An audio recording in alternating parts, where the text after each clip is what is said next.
Hey everybody, TJ here, and I'm back, and this is it. I'm gonna wrap up Star Trek week. Why not with the reboot movies? Why not? So this is what I'm looking at today. Well, actually, this is Star Trek. I'm getting kind of reviews as a whole. So obviously, I have Star Trek right here, the first of the Abrams films, but I don't have Trek into Darkness. I probably should really get that, and I really should do that. But anyway, what can I say about the reboot? Okay, we waited almost, let's see, a decade, more or less, for finally another Star Trek film, and let's see, and this time JJ Abrams, director of such TV shows such as Alias, and of course the director and producer of the third Mission Impossible movie, and let's see, how's he hold up to let's see, in the world of science fiction?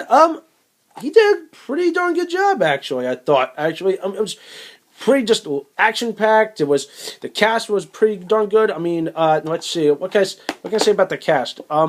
At first it's like you know who they're fitting, who they are, but it's like you got get used to it. It was kind of weird seeing all right, who's this guy playing Kirk? Oh, it's Chris Pine. Okay. At first you're like he doesn't fit, but then all of a sudden as the movie progresses, you find you watch him evolve, actually. So I think Chris Pine did a good job playing Captain Kirk, and Zachary Quinto playing Spock, actually, a young Spock, actually, and he nailed this role perfectly, actually. It's kind of cool, actually, but in my opinion, not as good as Leonard Nimoy, which, by the way, I think I should make a mention. He does make a cameo in this movie. For those that have not seen it, you totally should. And let's see. It was just amazing. When I was told, oh my God, where's Leonard Nimoy? Here we go. Here's the scene, and he's like, oh my God, there he is! It's Leonard Nimoy in the Flash. It was pretty cool, actually, and I don't want to give too much of the movie away. It's like I said, it's kind of like borrowing elements from the old original series and mixing it with an interesting story involving time travel. I don't want to give too much away. You gotta see this for yourself. For those of you that have seen it, you're familiar with this movie. I particularly find it to be very enjoying. It was very, very good. The cast, absolutely stellar. The special effects, I know a lot of people would say not the same as the original, but it came a long way. I also especially liked the cool lens flare effect that JJ Abrams does to his movies, and that's like his trademark, actually. And I find it to be pretty cool, but after a while, it kind of does get overdone, but it's kind of cool. And actually, in fact, I think this movie right now is getting a lens flare effect, if you can kind of see the light behind me. So that's that. So first Star Trek film, pretty darn cool. Love the cast. There was some high intense action, which literally just had me going, ooh, sweet, finally something awesome.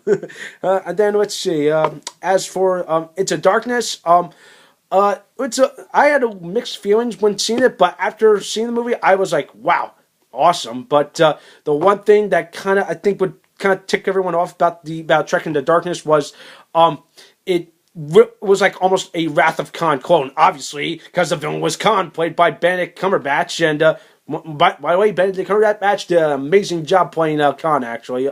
Even though it's pretty much a far cry from Ricardo Montalban's role as the legendary character, but he was pretty cool, actually. I loved the premise of that, but the one thing that really just I couldn't believe was the whole, remember in Wrath of Khan, the original, the end of the movie, supposedly Spock dies, but instead they swap the roles, and Kirk ends up dying, and like I could just see around the audience, so just a whole gasp of no way, why? But then it just gets resolved. There were really moments where that just has scratching our heads, but overall, Abrams, I think, did a fantastic job, recreating the whole Star Trek universe, and even playing good too with the source material from Gene Roddenberry's original stuff. It was pretty darn cool. So I'm going to give both movies a solid 8.5 out of 10 for both of them, okay? I understand there's going to be a third one, which I think the rest of us should be excited for. Things coming out next year, and I don't want to nitpick, but let's see, Star Trek Beyond, okay, working title, may make it a little better, but anyway, that's just me.